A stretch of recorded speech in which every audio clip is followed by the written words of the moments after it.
kita akan mendengarkan firman Tuhan yang menguatkan kita dan membekali kehidupan kita, yang kami ambil dari Roma pasal 8 ayat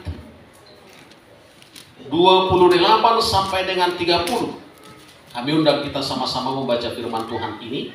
Roma pasal 8 ayat 28 sampai dengan 30. Mari kita sama-sama membaca setelah hitungan yang ketiga.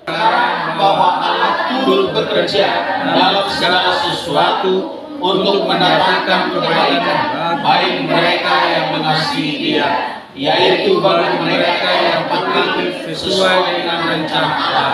Sebab semua orang yang dipilihnya dari semula, mereka juga ditentukannya dari semula untuk menjadi serupa dengan gambar anaknya, supaya Ia, anaknya itu, menjadi yang sulung di antara banyak saudara. Dan mereka yang ditentukannya dari semula, mereka itu juga dipanggilnya, dan mereka yang dipanggilnya, mereka itu juga dibenarkannya, dan mereka yang dibenarkannya, mereka itu juga dimuliakannya. Puji Tuhan. Haleluya. Bapak Ibu Saudara yang dikasihi oleh Tuhan, firman ini adalah firman yang harus kita percayai di dalam kehidupan kita, bahwasanya janji Allah itu adalah janji yang luar biasa bagi kita. Dalam rencana Allah di dalam kehidupan kita ada banyak hal yang diinginkan Tuhan atas pekerjaan dan rencana Allah bagi kita semuanya. Jadi kita dipanggil menjadi anak-anaknya, kita dipanggil menjadi keluarga Allah, bukan saja hanya berkumpul, tetapi ada satu rencana Allah yang terbaik sampai kepada memuliakan yang dipanggilnya itu. Bapak Ibu Saudaraku yang dikasih dalam nama Tuhan, saya tidak terbayang bagaimana adanya, bagaimana situasinya yang mulia itu. Tentu saja tidak sama dengan kehidupan kita yang sekarang. Tentu saja tidak sama dengan keadaan kita yang sekarang. Makhluk yang mulia itu adalah makhluk yang punya keadaan tersendiri dibandingkan dengan keadaan yang sekarang. Kita lihat keadaan kita yang sekarang adalah keadaan yang bermacam-macam yang menghinggapi kita, yang bermacam-macam yang menerpa kita, yang bermacam-macam juga yang senantiasa akan mempengaruhi kehidupan kita. Tapi dikatakan oleh firman Tuhan pada saat ini adalah bahwasanya dari semula, berarti sebelum kita ada dipersekutukan, kita telah dipilihnya. Maka oleh karena itu ketika kita ada dalam satu kawanan pilihan Tuhan dan dalam satu persekutuan Tuhan, maka kita harus ingat berarti saya sejak semula, sebelum saya ada di sini, saya telah dipilihnya. Maka oleh karena itu yang pertama di dalam kehidupan kita adalah penghargaan tentang pilihan ini dalam hidup kita. Penghormatan tentang pilihan ini kepada kita. Sebab kita tahu sekarang bahwa Allah turut bekerja dalam segala sesuatu untuk mendatangkan kebaikan bagi mereka yang mengasihi Dia. Jadi bukan karena kemauan kita, bukan karena kekuatan kita, tetapi ada Allah turut bekerja. Kalau sudah Allah turut bekerja, maka otomatis Allah yang mengendalikan, Allah yang mengarahkan, maka Allah yang senantiasa membuat satu rencana di dalam kehidupan kita. Kita hanya mengingat janji Tuhan itu, kita hanya mengikuti rencana Allah itu saja. Maka disebut taat dan setia. Nah Bapak Ibu Saudaraku yang dikasih dalam nama Tuhan, dalam satu pemintalan satu benang itu tidak lurus-lurus saja. Ada di situ yang kumal, ada di situ yang kusut dan lain sebagainya. Tapi lihatlah pakaian-pakaian yang sudah dipintal itu, yang sudah dirajut itu sedemikian. Betapa indahnya dipakai oleh setiap kita. Itu adalah bagian daripada rajutan, daripada benang-benang yang kusut. Tetapi diperbaiki, tetapi dibenahi, tetapi dibangun sedemikian, sehingga bisa dipakai dengan indahnya. Uloskah itu? Pakaian jadikah itu? Dan lain sebagainya. Sangat indah. Dari benang-benang yang kusuk, dari benang-benang yang barangkali tidak teratur itu diatur sedemikian rupa menjadi teratur, menjadi indah.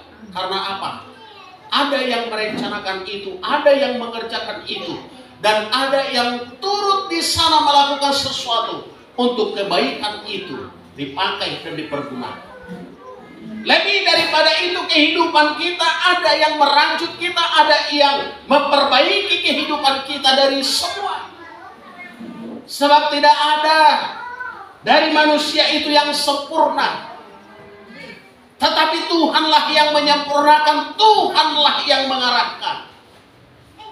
Karena itu kita harus mau diarahkan oleh Tuhan.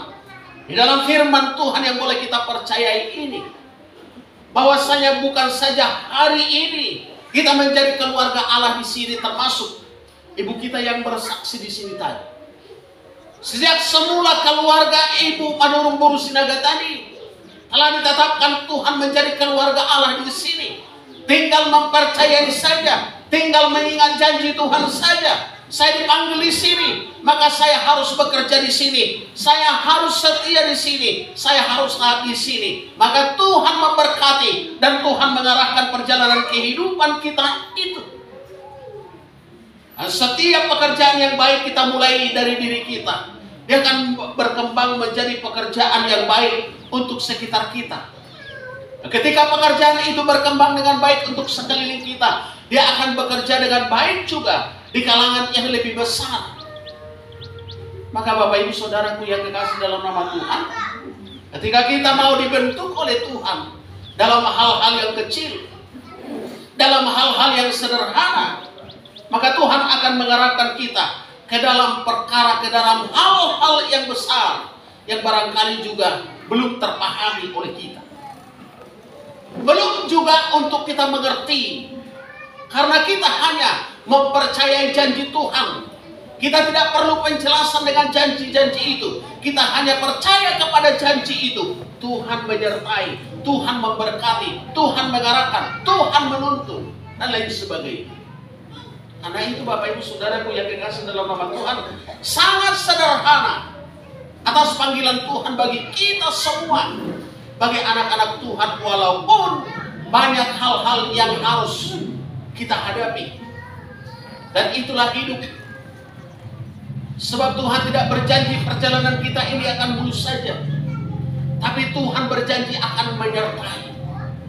Menyertai dalam persoalan, menyertai dalam pergumulan, menyertai dalam kesulitan, menyertai dalam perjalanan. Betapa indahnya orang-orang percaya itu disertai oleh Tuhan. Nah, ketika hal itu tidak bisa akan kita lalui, dia akan menggendong kita. Dia akan menjadi sarana kita untuk melalui itu menyampaikan, menghantarkan kita ke dalam satu perjalanan yang bisa kita jalani.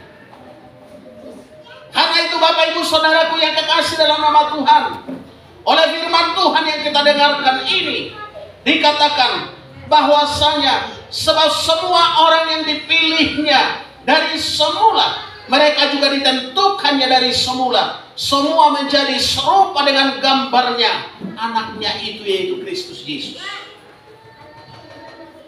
Dari berbagai kelemahan, dari berbagai kekurangan, dari berbagai hal yang teralami oleh setiap manusia itu, ketika dia mendekatkan diri kepada Allah, kepada Kristus, maka ketika dia ada di dalam Kristus itu, sejak semula dia sudah direncanakan dan dipilih oleh Kristus itu. Maka dikatakan engkau lebih dahulu daripada semua yang ada. Tidak masuk pemikiran. Mana mungkin kita lebih dahulu dari semua yang ada ini. Semua yang ada ini sudah duluan daripada kita. Tapi karena kita ada di dalam pencipta itu, di dalam penguasa itu, boleh dikatakan maka kita lebih dahulu daripada semua.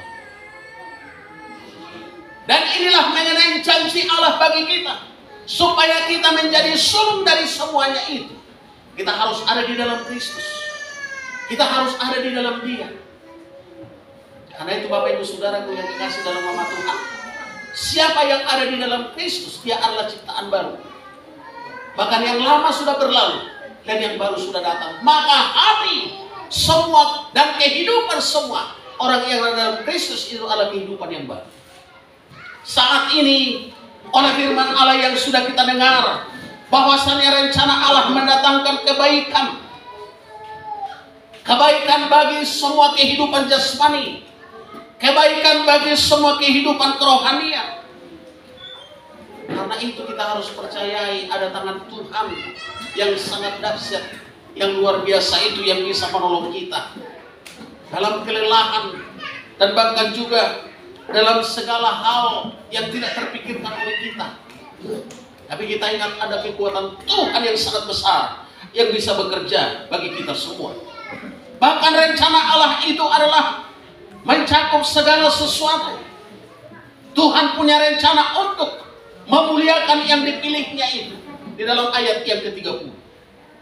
Saya terbayang, wah, kalau Tuhan yang telah memilih kita, Tuhan yang telah memanggil kita, lalu memuliakan, betapa berharganya kita di mata Tuhan, dan betapa berharganya kita dari hal-hal yang lain.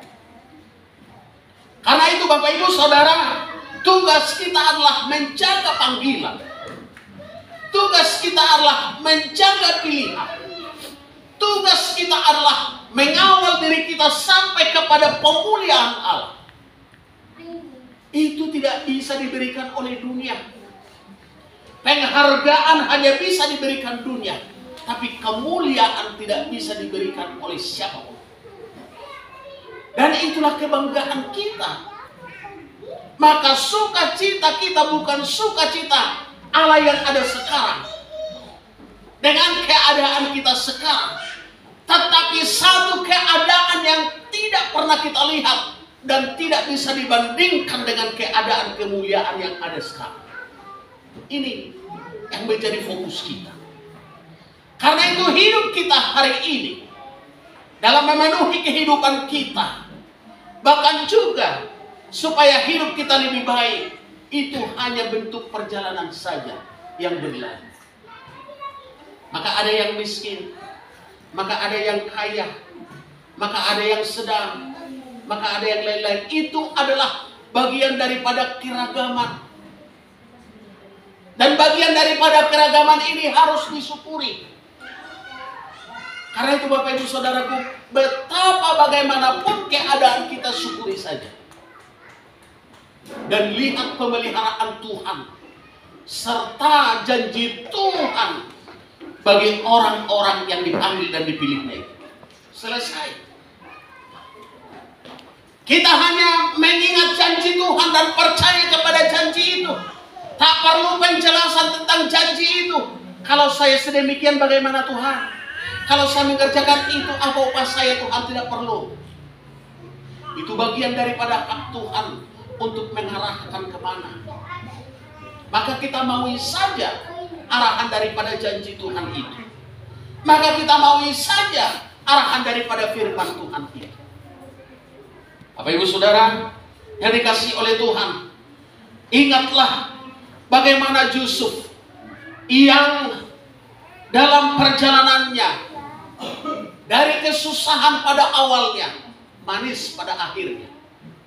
Dari kesulitan pada awalnya, manis pada akhirnya. Lihatlah perjalanan Daud. Bagaimana dia dalam perjalanan itu. Dari tantangan yang besar pada awalnya, tapi indah pada akhirnya. Dari persoalan-persoalan yang dihadapi pada awalnya, tapi manis pada akhirnya. Lihat juga perjalanan Ayub. Dari hal-hal yang sampai membuli dia, sampai menyingkirkan dia, sampai kepada hal-hal yang tidak masuk akal.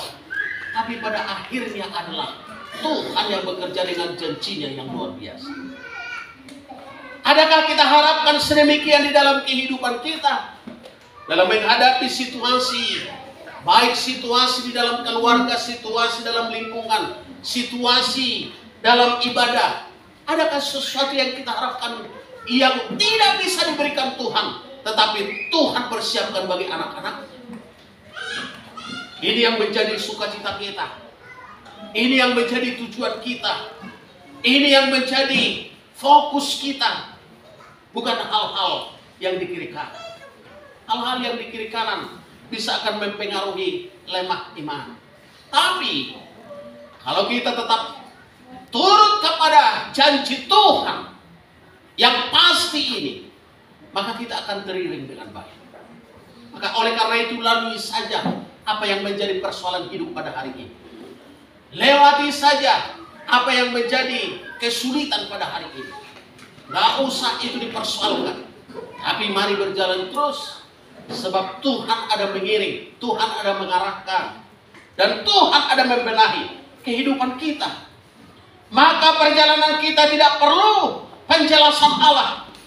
Sebab Allah turut bekerja untuk mendatangkan kebaikan. Penjelasannya nanti sudah selesai. Oh, inilah perjalanan saya selama ini. Tapi Tuhan mendatangkan kebaikan bagi saya. Mendatangkan pemuliaan kepada saya. Maka itu sukacita yang tidak tertandingi. Harapkan itu. Dan imani akan firman Tuhan ini. Sebab firman Tuhan ini, ya dan amin, bagi semuanya kita. Puji Tuhan. Amin. Karena itu Bapak Ibu Saudaraku yang kekasih dalam nama Tuhan, mari berlari kita. Berjalan kita terus bersama dengan Kristus. Karena Dia adalah kekuatan kita. Dia adalah sukacita kita yang memberikan kepada kita pencerahan, yang memberikan kepada kita kekuatan, yang memberikan kepada kita penglihatan ke masa depan. Bukan saja masa depan di dalam kehidupan dunia, tapi masa depan daripada roh kita yang sangat berharga dalam hidup kita. Kita akan bernyanyi, kita akan berdoa kepada Tuhan. Kita percayai saja janji Tuhan ini di dalam kehidupan kita. Demikian firman Tuhan. Tuhan Yesus memberkati. Mari kita sama-sama bangkit berdiri untuk berdoa kepada